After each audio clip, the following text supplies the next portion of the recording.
साधारणतः 21 ते 25 दिवसानंतर ते लावण्यायोग्य रोप होतं. मार्केटच्या पूर्ततेवर बघावं लागतं आणि त्यानंतर निवड करावी लागते. एक महिन्याच्या गॅप म्हणून आम्ही कंटिन्यू 12 महिने झेंडू चालूच असतो आमचा. म्हणजे तुमची पूर्ण फुल शेतीच आहे का? पूर्ण फुल शेती. तुम्ही भाजीपाला वगैरे नाही, भाजीपाला टोमॅटोचे सीझन 2च असतात.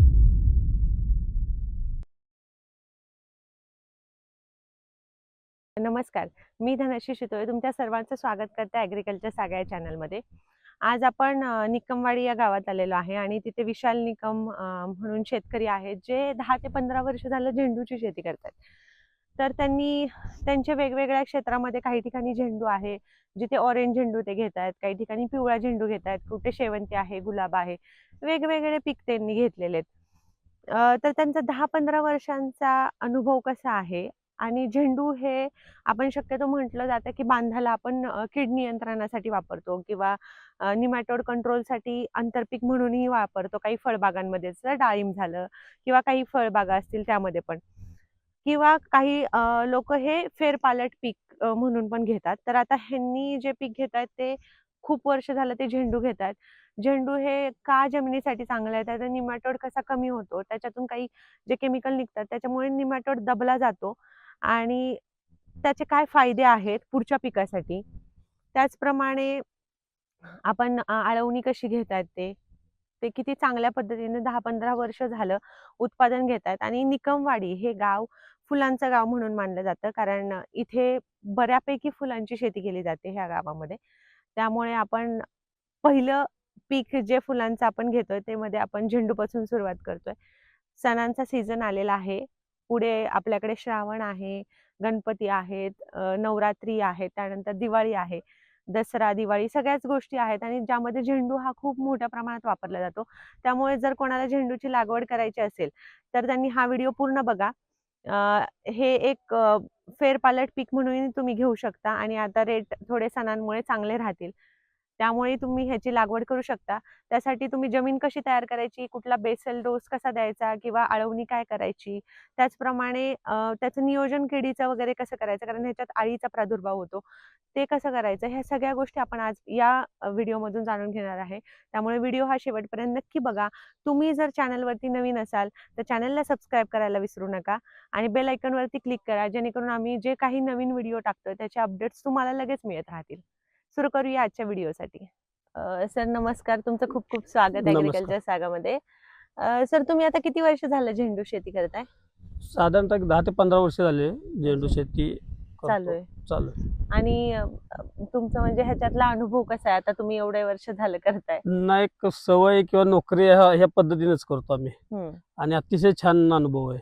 अच्छा, मग 10-15 वर्षांमध्ये मार्केट वगैरे कसं काय ग्रो झालंय, काय वाटतं तुम्हाला? मार्केट भरपूर अपडेट झालेलं आहे. मार्केटमध्ये बराच फरक पडलेला आहे. झेंडू थोडा लागत होता, आता जवळजवळ 8 ते 10 गाड्या माल डेली खपतो. अच्छा, म्हणजे तुमचा स्वतःचा? आमचा स्वतःचा.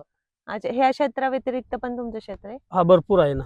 अच्छा, मग हे आता सर किती गुंठे असेल हे क्षेत्र? हे साधारणतः 20 गुंठे क्षेत्र आहे. अच्छा, आणि पूर्ण तुम्ही ऑरेंज गुलाब लावलाय? ऑरेंज सॉरी, झेंडू लावलाय. ऑरेंज झेंडू आहे. आणि हे दुसऱ्या क्षेत्रांमध्ये कसं आहे? भाग्यश्री शेवंती आहे, प्रमिला येलो आहे, कल्पतरू व्हाईट आहे, गुलाब आहे, येलो झेंडू आहे. म्हणजे तुमची पूर्ण फुल शेतीच आहे का? पूर्ण फुल शेती. तुम्ही भाजीपाला वगैरे नाही? नाही, भाजीपाला टोमॅटोचे सीझन 2च असतात. 2च प्लॉट करतो आम्ही सीझनला. गुढीपाडव्याचा सीझन तेवढंच फक्त टोमॅटो किंवा काकडी. पहिला कारलं, दोडका हा आमचा कंटिन्यू असायचा. म्हणजे हे फुलामुळं हे होत नाही. आणि निकमवाडी गाव फुलाचं गाव म्हणून राज्य शासनानं ओळखलं जातं. अच्छा, मग इथे जास्त करून या गावात फुल शेती? 70% शेतकरी फुल शेतीतच आहे. अच्छा, तर आता ह्या 20 गुंठेचा तुमचा जो प्लॉट आहे, तर ह्याचं बघायला गेलं तर ही जमीन तुम्ही कशी तयार केली होती? जर आपण सुरुवातीला नांगरट करून 4 ट्रॉली शेणखत, साधारणतः 200 पोती तूस कोंबडी खत हे करून 4.5 फुटाचे सरी मारले. सरी मारून बेसल भरून परत रोटर करून आयाच्या सगळ्या सोडल्या होत्या. अच्छा. मग बेसल मध्ये तुम्ही काय काय दिलं होतं? 14-35-14, 9-24-24, अच्छा. यारा, पसुरा गोल्ड, कीटकनाशक, SRP म्हणजे ह्याच्यासाठी असे दिले होते. दिलं होतं. ह्या झेंडूला सर कोंबडी खत वगैरे चालतं का? चालतं ना. अच्छा. आता सर आपण हे जर सरीतलं अंतर तुम्ही म्हणला 4 फुटाची सरी 4 फूट 5, 4.5 फूट. 4.5 4.5 फुटाची. फूट. आणि रोपातलं काय अंतर आहे? रोपातलं साधारण 1.5-2 फूट आहे. 1.5-2 फूट. 1.5 ते 2 फूट. अच्छा. आणि ड्रीप लाईन तुम्ही सिंगल केली? सिंगल चालते का? हा, सिंगल double पण केली? सिंगल चालते. डबल चांगलीच, पण सिंगल पण चालते. अच्छा. आणि मल्चिंग सर आता दिसत नाहीये, तुम्ही मल्चिंग नव्हतं केलं? मल्चिंग होतं, पण ते थोडस वाफ टेम्परेचर हाय असल्यामुळं त्याची वाफ झाडांना त्रास होता. अच्छा. आता उन्हाळ्यात पाऊस हा, जरा कमी. हा. पाऊस कमी असल्यामुळं आता मग ते काढून टाकलेलं ते. आणि सर तुम्ही आता ह्या रोपांची निवड कशी करायची? म्हणजे शक्यतो असं बोललं जातं की 60-70% तुमच्या मुळांची वाढ झाली की रोपं लावू शकता. पण ज्या लोकांना झेंडू पीक पहिल्यांदा करायचंय किंवा कोणी केलं नसेल, त्यांनी कशी निवड करावी रोपांची? झेंडूची निवड शक्यतो नर्सरीमध्ये बी टाकायला होतं आपण. साधारणतः 21 ते 25 दिवसानंतर ते लावण्यायोग्य रोप होतं. रोप होतं. आता तुमचं हे कुठली जात आहे? आपण ही आता ही प्रजात बिंदी ऑरेंज म्हणून आहे. आमचे अच्छा. मित्र ढमाळ साहेब आहेत, त्यांनी दिलेलं आहे. बरं. आणि ह्याच्यामध्ये आपल्या किती झेंडूचे प्रकार, आपण किती प्रजाती आहेत जर बघायला गेलं तर? झेंडूच्या तसं बघितलं तर बरेच प्रजाती आहेत. पण आपण एक Bindi orange, Sai super orange, Sai super yellow, amber yellow, यागना yellow, Calcutta yellow, Calcutta orange, ह्या प्राधान्याने ह्या पसंती देतो, कारण मार्केटला चालावी व्हरायटी. आता सर तुम्ही मार्केटला चालावी म्हटला, त्यानुसार म्हणजे बाजारपेठेनुसार तुम्ही ह्या व्हरायटी लावताय की म्हणजे कसं? कारण काही लोक वेगळे, पण काही लोकांकडे पिवळे झेंडू खूप असतात. आता तुम्ही हा प्लॉट पूर्ण ऑरेंज झेंडूचा केलाय, मग हे बाजारपेठेनुसार आहे की कसं काय planning आहे तुमचं? बाजारप्रमाणेच करावं लागतात. तर येलोला थोडं रोग प्रतिकारक शक्ती कमी असते. ऑरेंज रोगकारक किंवा काही वेळेला येलोला जास्त दर, काही वेळेला ऑरेंज मिळत नाही. जसं मार्केटच्या पूर्ततेवर बघावं लागतं आणि त्यानंतर निवड करावी लागते त्याची. अच्छा. मग शक्यतो सर पिवळा झेंडू जो आहे तो पावसाळ्याच्या आधी त्याची हंगाम पकडला जातो ना? असं काय नाही, पावसाळ्यात पण पकडू शकतो, पण प्रॉब्लेम काय होतो, अति पाऊस झाला तर येलो झेंडूवर थोडे ब्लॅक स्पॉट उठून दिसतात आणि ऑरेंज वर उठून दिसत नाही. त्यामुळे आणि फुलात पाणी जास्त साठून राहतं पावसामुळे, त्यामुळे ते फुल ही होत नाही, सुकवले की ते खराब होतं. सर आता तुम्ही आपण जर हंगामाबद्दल बोलायला गेलो तर आता तुमचा हा जो झेंडू हा श्रावणासाठी तयार होतोय. श्रावण आणि गणपतीचा हा हंगाम आहे तुमचा. पण काही लोकांना सपोज आषाढी वारीचा हंगाम म्हणजे तेव्हा फुलं आणायची असतील, काही लोकांना दिवाळीसाठी तयारी करायची असेल किंवा लग्न सराई पकडायची असेल, तर कुठल्या हंगामात घेतला पाहिजे? झेंडू तर 12 महिने पीक आहे, पण कुठला हंगाम तसा निवडला पाहिजे लोकांनी? जानेवारीचा हंगाम आजपर्यंत म्हणजे जवळजवळ 10 वर्षाचा अनुभव आहे. जानेवारीचा हंगाम चांगला, जानेवारी फेब्रुवारी. लग्न सराई गावते, गुढीपाडवा गावतो, असं ते ह्याच्यामुळं. आणि तुम्ही हे गणपतीचं कसं होतं, गणपती साधारणतः जुलै पासून गणपती आणि श्रावण, त्यानंतर दसरा, एक महिन्याच्या गॅपमुळे आम्ही कंटिन्यू 12 महिने झेंडू चालूच असतो आमचा. अच्छा. सर अजून एक गोष्ट होती की काही लोक ना झेंडू हे एकतर किडी रोगांच्या ह्याच्या कंट्रोलसाठी पण घेतात. बांधाला जे झेंडू लावला जातो तो एक आहे. काही लोक आंतरपीक म्हणून घेतात, काही लोक पीक फेरपालट म्हणून घेतात, का तर निमॅटोडसाठी. तर तुम्ही हे पीक कसं घेताय? म्हणजे हे कंटिन्यू चालू आहे का तुम्ही हे फेरपालट म्हणून घेतले? कसं? नाही, दोन्ही पर्याय घेतलेले, फेरपालट आणि उत्पन्नासाठी सुद्धा. अच्छा. त्याचं सर थोडक्यात महत्व आपल्या प्रेक्षकांना तुम्ही सांगू शकाल का, शेतकऱ्यांना, जर का झेंडूचं आपण फेरपालट म्हणून घेणं महत्वाचं आहे?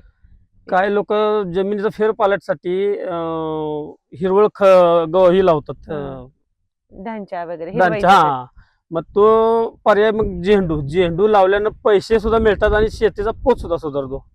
जमिनीत थोडं मऊपणा येतो, पोकळ जमीन राहते. अच्छा. आणि त्यानंतर निमॅटोडला झेंडूच्या मुळी निमॅटोडला चांगलं काम करते.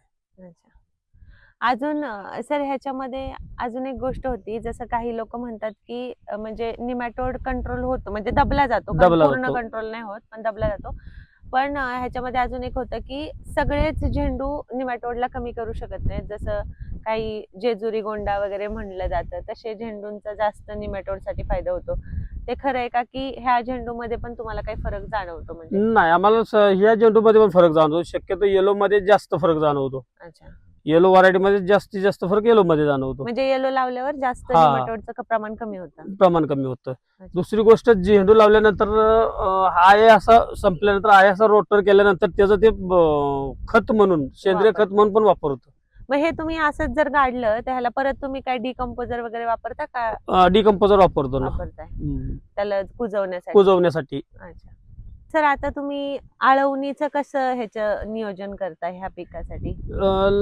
लागण झाल्यानंतर साधारणतः चौथ्या दिवशी आळवणी चालू करतो.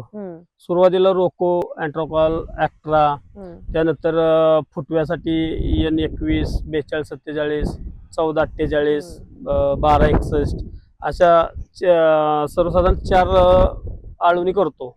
अच्छा. आणि त्या किती किती दिवसांच्या अंतराने? सर्वसाधारण 3 दिवसाच्या गॅप नंतर करायच्या. 4 आळवणी करतो. आणि ह्या सर तुम्ही ड्रिंचिंग द्वारे देताय, ड्रिप न करताय, कसं करताय? नाही, पंपाने आळवणी करतो प्रॉपर प्रत्येक बुडक्यात झाडाच्या. आता सर फुलांची साईज चांगली आहे, तर त्या फुलांच्या साईज मेंटेन करण्यासाठी तुमचं नियोजन कसं आहे? साईज साठी ड्रिप मधून सुद्धा द्यावे लागते आणि वरून फवारणी सुद्धा करावी लागते. साधारणतः कॅल्शियम बोरॉन जमिनीतून, स्टॉपिट बोरॉन वरून फवारणी, किंवा सायझर आहे तुमचा 05234 असं सोलवेल खत फवारण्या आणि ड्रिपनं सुद्धा हे करतो. मग ह्याचं नियोजन किती दिवसांनी करता? कसं? एक साधारणतः 5 ते 6व्या दिवशी लागवडीनंतर 5व्या ते 6व्या लागवडीनंतर. आणि सर ह्याची तोड आपण जर म्हणायला गेलो तर ठीक आहे.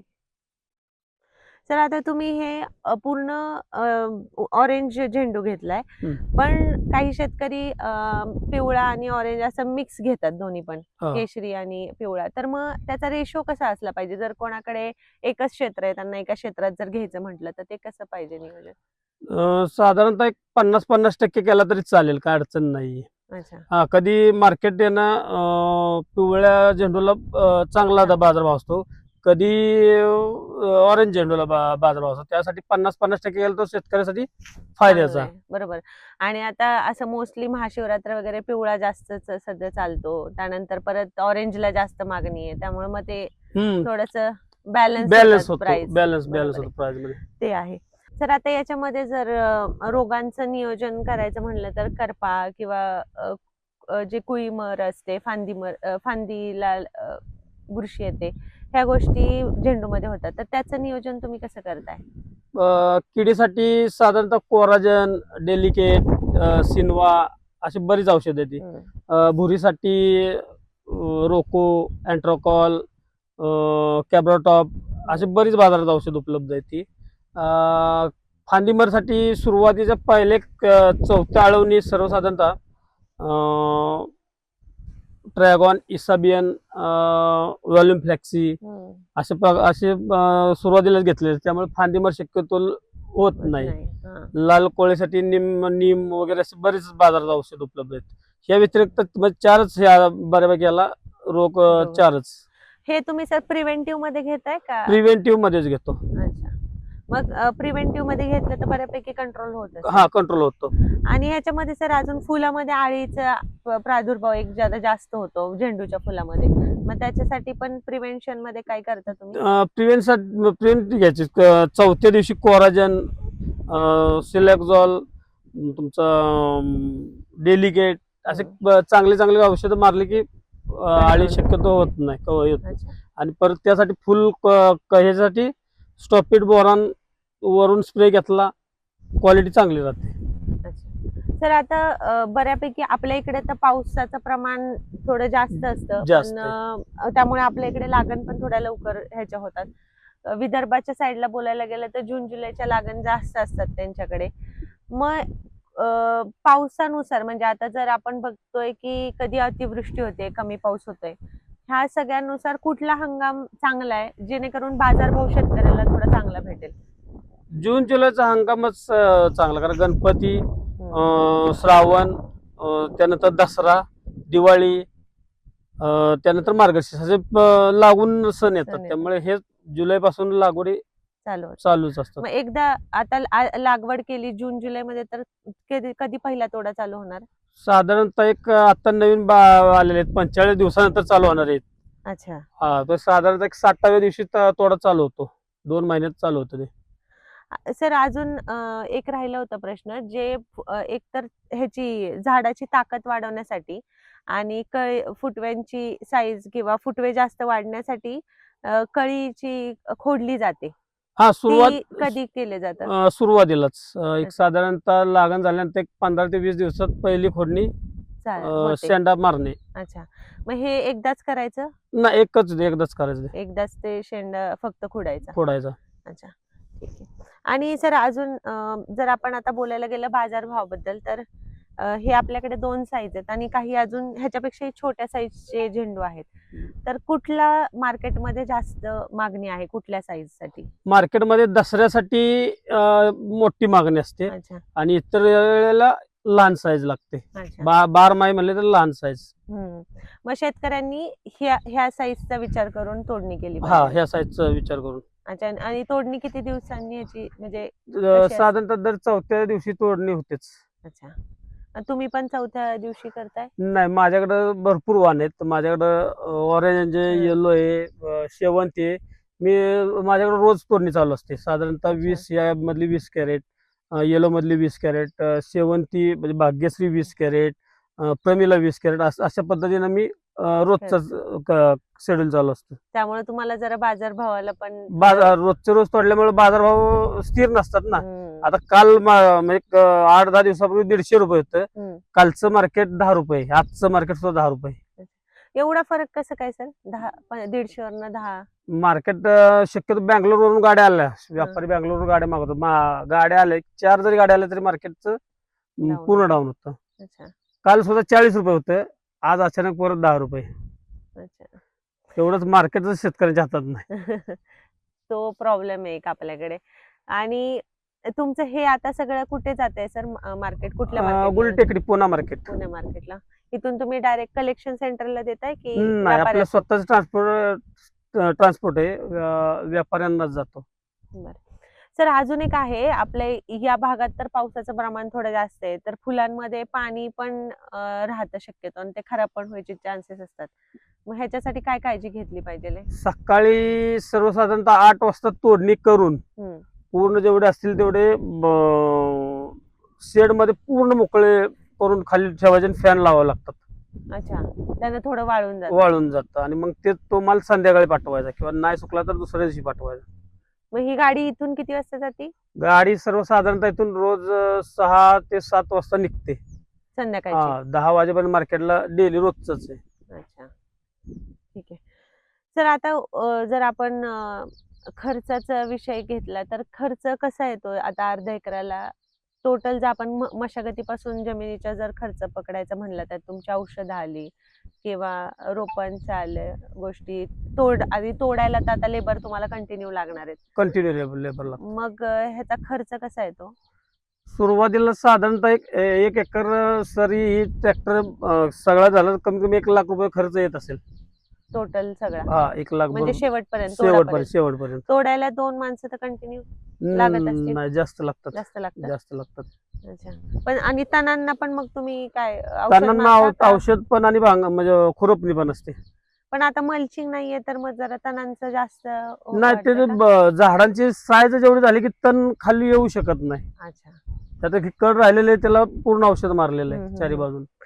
आणि सर अजून एक गोष्ट होती, काही लोक बघा काठी टाकून तारेनं बांधतात झेंडूला.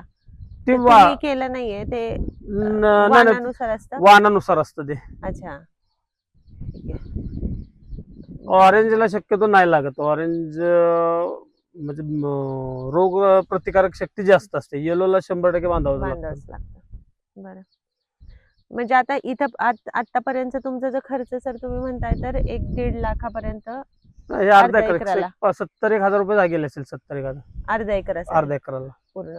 त्यामध्ये सगळे औषध वगैरे सगळे सगळं पकडले? सगळं. सर आता उत्पादनाचं बोलायला गेलं तर कसं ह्याचं उत्पादन तुम्ही आता अर्धा एकराचं जर आपण बोललं तर अर्धा एकरात किती उत्पादन आपल्याला मिळू शकतं काय?